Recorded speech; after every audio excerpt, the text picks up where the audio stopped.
IFBM Formation révèle vos compétences.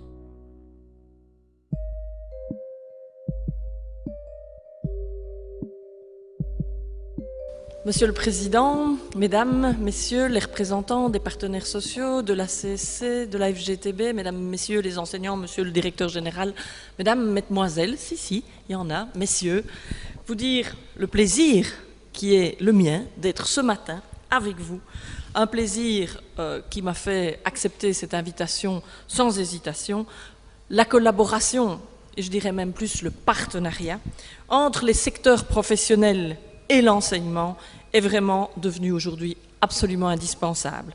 C'est une démarche, vous l'avez dit tout à l'heure, Monsieur le Président, de refondation de notre enseignement technique et professionnel. Il s'agit de lui rendre toutes ses lettres de noblesse et la manifestation qui nous réunit aujourd'hui eh bien, rentre parfaitement dans cette volonté. Notre objectif, il n'est pas facile. C'est d'une part de concilier les attentes de la société et singulièrement du monde de l'entreprise, avec les attentes des jeunes, avec leur projet de vie, leur projet de profession. Et cette conciliation n'est évidemment pas simple. Alors la question, qui demain voudra travailler dans le secteur du soudage, de l'automation, de l'usinage? Notre premier défi dans ce type de métier, des métiers techniques, des métiers exigeants mais passionnants, c'est évidemment d'attirer des jeunes.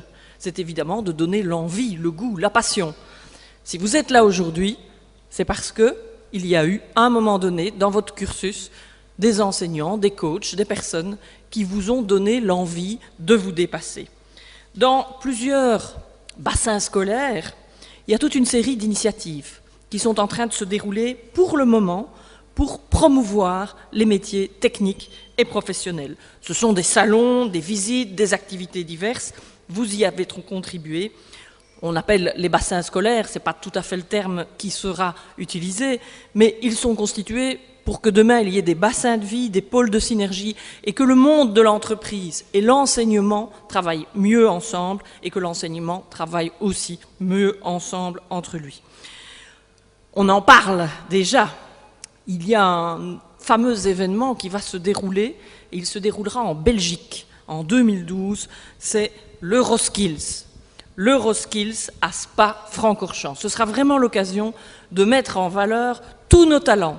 Des talents venus de l'étranger pour concourir, bien sûr, mais surtout nos talents et de mettre le focus sur l'enseignement technique, professionnel et tous ces métiers tout à fait passionnants.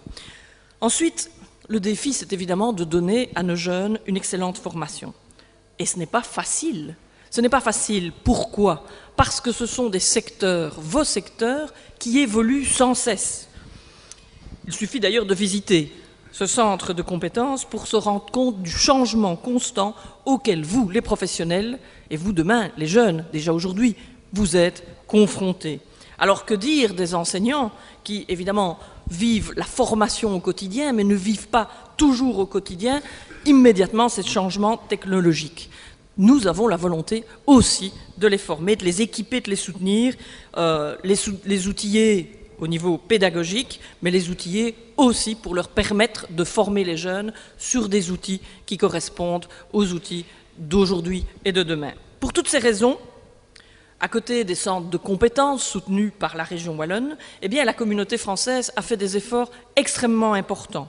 Elle investit dans des équipements dans tous les établissements scolaires, mais aussi nous mettons en place des centres de technologie avancée. Ce sont, soyons modestes, mais des mini-technofuturs, technifuturs, qui se trouvent dans des écoles et qui sont accessibles à tous les élèves de tous les réseaux, de toute une région, et également pour de la formation professionnelle.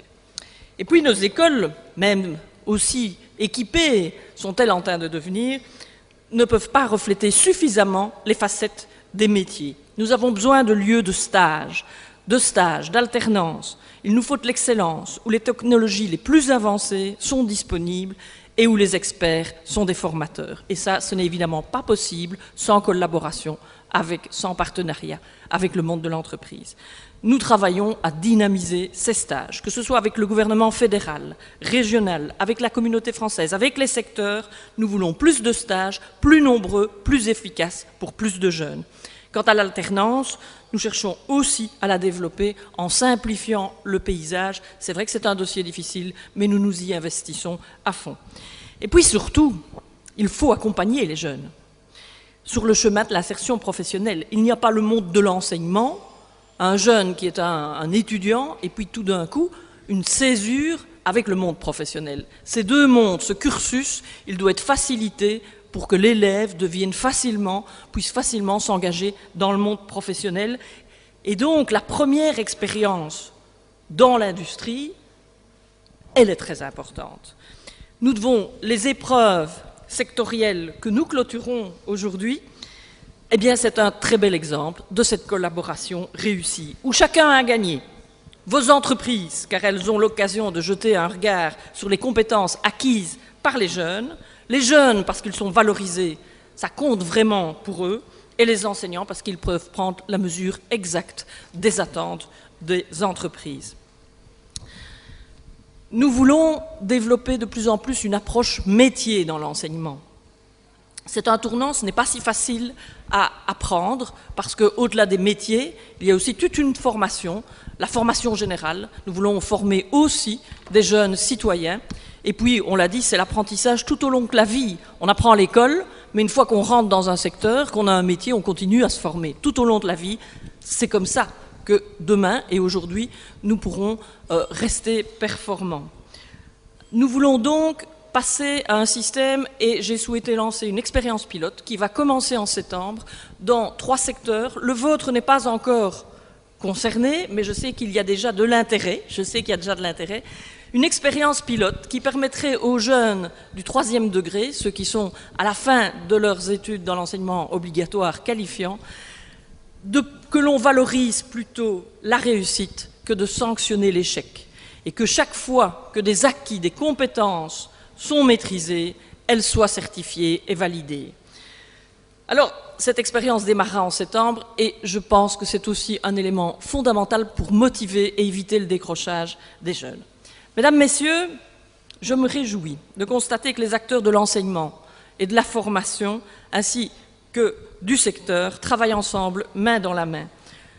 Ce sont parfois, dit-on, 2 planètes qui ne se voient pas suffisamment. Je pense qu'aujourd'hui, le monde de l'enseignement et de l'entreprise, de plus en plus, travaille. Alors je voudrais m'adresser, bien entendu, aux entreprises. Merci d'accueillir davantage de stagiaires, de jeunes. Merci de votre implication pour des journées magnifiques comme celle-ci. Je voudrais m'adresser aux parents, je sais qu'il y en a dans la salle. Vous souhaitez le meilleur pour vos enfants. Vous les avez vus ces dernières années changer, mûrir, hésiter, parfois un peu trébucher. Mais aujourd'hui, ils sont ici. Ce sont des jeunes qui ont mûri. Ils ont tellement mûri qu'ils ont décidé de se lancer dans un challenge. Félicitations. Votre rôle à vous, parents, est essentiel à côté des équipes pédagogiques. Je m'adresse aux enseignants, aux directeurs. Merci. Vous les avez coachés. Sans vous, évidemment, ils ne seraient pas aujourd'hui ici. Futurs lauréats dans la salle, en tout cas déjà sélectionnés.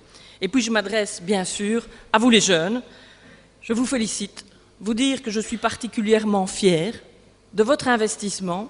Vous avez osé, vous vous êtes mis en péril, parce que prendre le risque de concourir, c'est le risque de gagner, mais peut-être de ne pas gagner. Le fait d'avoir participé, c'est déjà votre victoire. Et on l'a dit, ces certifications sont un bonus en plus pour une carrière que je vous souhaite heureuse, productive et agréable. Je vous remercie.